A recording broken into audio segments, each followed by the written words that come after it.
नमस्कार, मैं doctor Ghanshyam Bairwa, associate professor Sanskrit, doctor Bhimrao Ambedkar government college Sriganganagar, Rajasthan.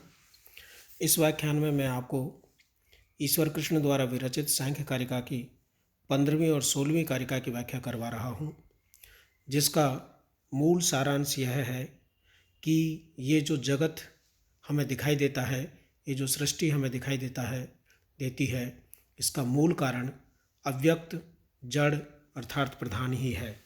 उसी के लिए इस प्रकार से इन कारिकाओं में तर्क दिए गए हैं।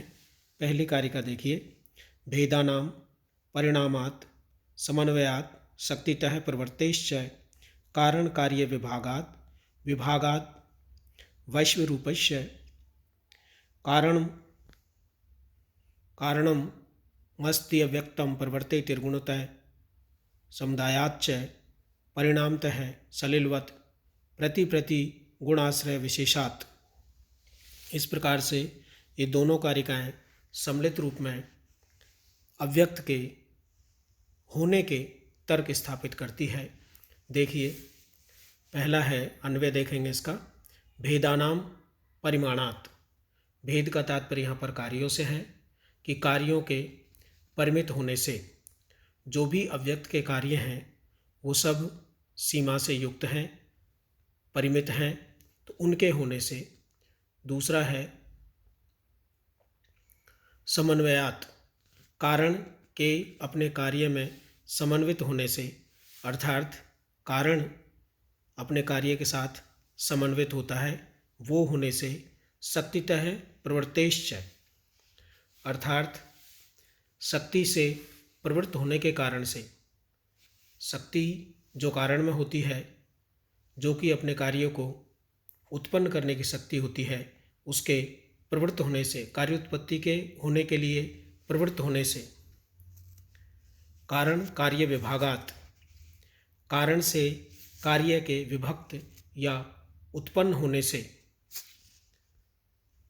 वैश्वरूपस्य, अर्थात विविध रूपों वाले समस्त कार्यों के अपने कारण में लीन होने से यह सिद्ध होता है।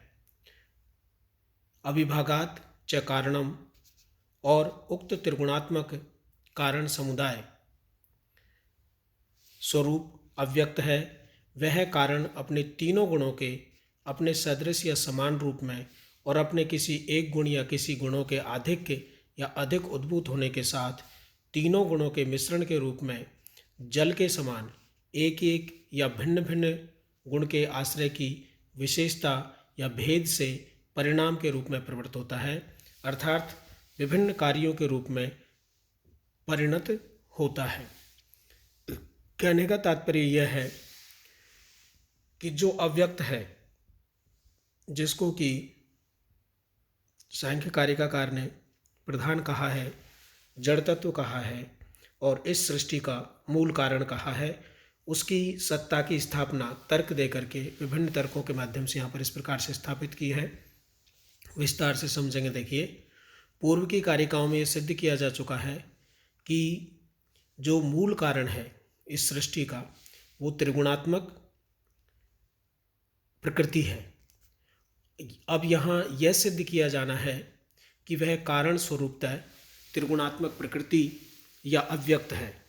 इस जगत में जितने भी कार्य रूप पदार्थ हैं, वे सब परिमित या सीमाओं में आबद्ध दृष्टिगोचर होते हैं, और परिमित या सीमाओं में आबद्ध होना ही व्यक्त है।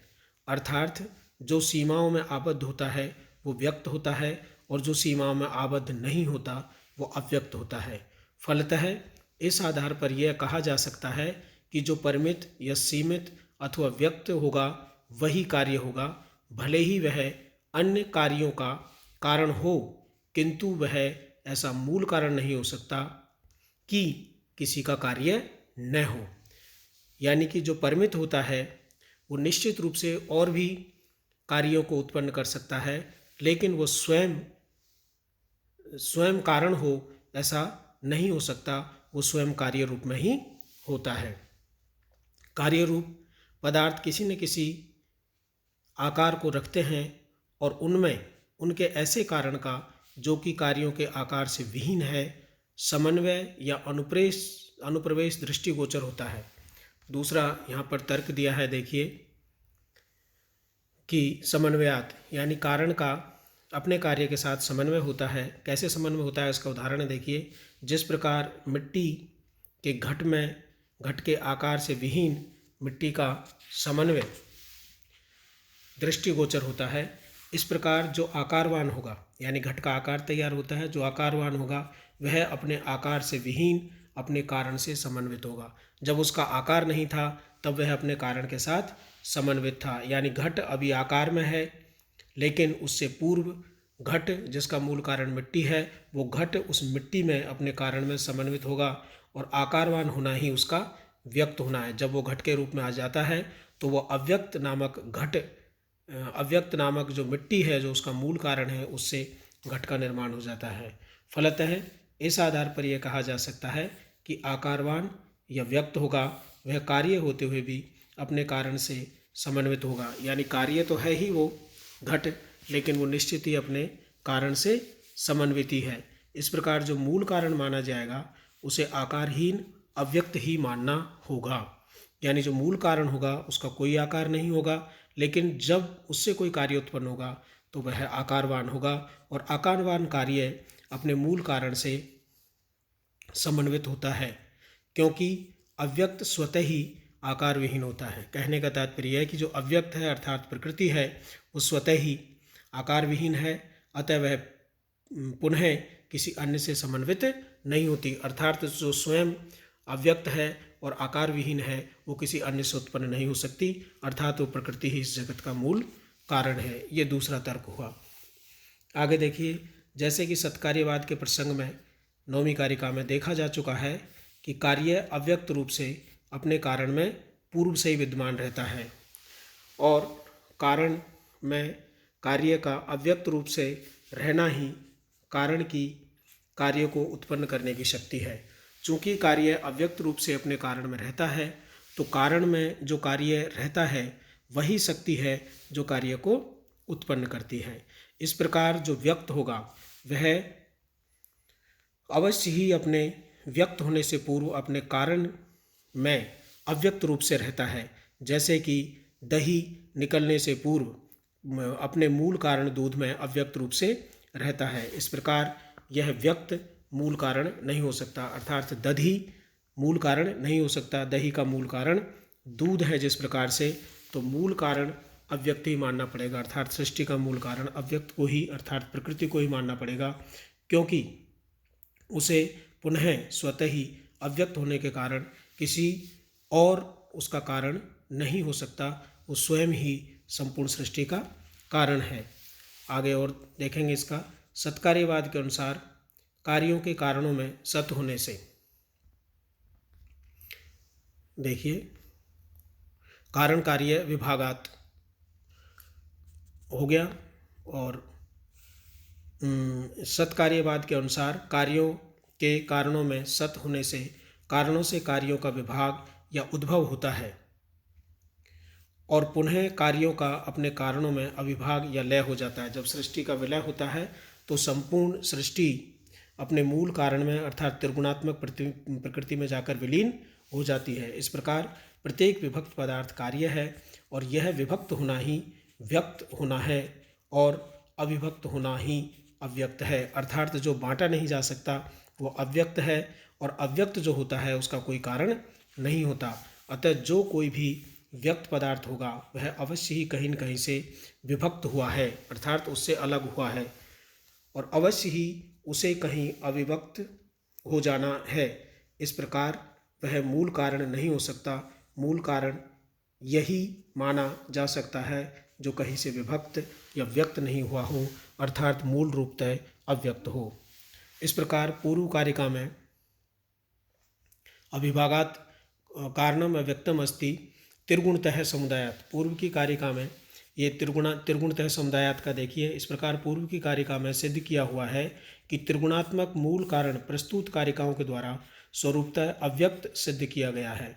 स्वरूपतः अव्यक्त होने के कारण अव्यक्त शब्द की सांख्याभिमत मूल कारण का एक रूढ़ अभिधान हो गया है। सांख्य ने एक अपना मूल कारण अव्यक्त प्रकृति का जो शब्द नामकरण किया है वो अव्यक्त एक रूढ़ हो गया है, और यह त्रिगुणात्मक अव्यक्त सदा परिणत होता रहता है, यानी यही सदैव परिवर्तनशील है, बिना परिणाम के यह क्षण भर भी नहीं रहता। अर्थात मूल प्रकृति अव्यक्त या प्रधान सदैव परिवर्तनशील है और बिना परिणाम के यह क्षण भर भी नहीं रहता। यह प्रलयावस्था में त्रिगुणतः परिणत होता है, और इसके तीनों गुण का इस प्रकार से सदृश परिणाम होता है। सत्वगुण का सत्वगुण के साथ, रजोगुण का रजोगुण के साथ और तमोगुण का तमोगुण के रूप में विलय होता है। सृष्टि की अवस्था में इस अव्यक्त का किसी एक गुण या किन्हीं गुणों के समुदाय अर्थात अधिक या अधिक उद्भव के रूप में विसदृश या विषम परिणाम होता है। कहने का तात्पर्य यह है, जब त्रिगुणात्मक प्रकृति के साथ गुण आते हैं तो गुणों का आधिक्य भी होता है और एक एक भी होता है और आश्रय भी होता है। विभिन्न फल आदि पदार्थों के ये वैसे ही होता है जिस प्रकार जल भिन्न भिन्न आश्रितों को पाकर विविध रूप में अर्थात विभिन्न फलों में जब जल जाता है तो पदार्थों में मधुर भी होता है, वही जल वही अम्ल बन जाता है आदि विभिन्न रसों के रूप में परिणत हो जाता है। तो ये त्रिगुणात्मक प्रकृति जब अपने सृष्टि के रूप में आती है तो इसके जो गुण हैं वो विभिन्न विभिन्न रूपों में एक दूसरे पर आश्रित होते हैं या आधिक्य के आधार पर हमको दिखाई देते हैं या हम उनको अनुभूत करते हैं, अनुभव करते हैं। उसी प्रकार त्रिगुणात्मक अव्यक्त ही अधिक उद्भव होने वाले एक एक गुण के आश्रय के भेद से विविध रूपों में परिणत हो जाता है, यानी कि एक एक गुण का आश्रय भेद होता है और बहुत सारे रूपों में ये हमको प्रकृति अर्थात अव्यक्त हमको दिखाई देता है। और अव्यक्त से इस प्रकार प्रथमतः जो तत्व या पदार्थ उत्पन्न होते हैं, यानी कि प्रकृति से यहाँ पर महत उत्पन्न हुआ था, महत से अहंकार उत्पन्न हुआ था, अहंकार से पंच तन्मात्राएँ उत्पन्न हुई थी, पंच तन्मात्राओं से पंच महाभूत। तो एक क्रम देखिए, इस क्रम की बात कही गई है कि अव्यक्त से इस प्रकार प्रथमतः जो तत्व या पदार्थ उत्पन्न होते हैं उनसे पुनः आगे और पदार्थ उत्पन्न होते हैं, और इस प्रकार विविध रूप वाले समग्र जगत की सृष्टि हो जाती है।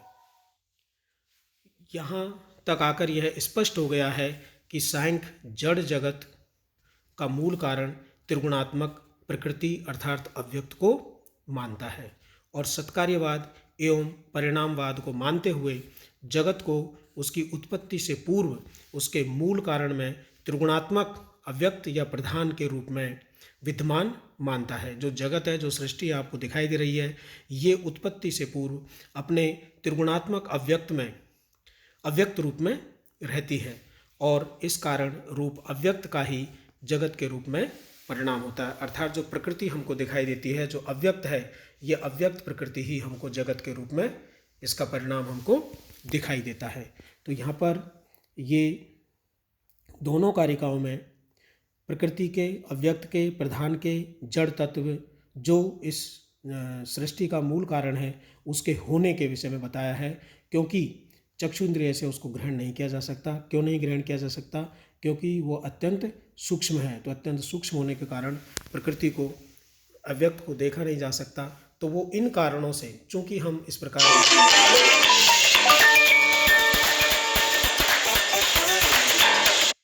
समझते हैं,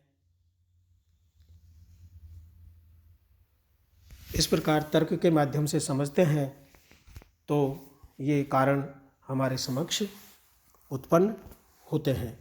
धन्यवाद।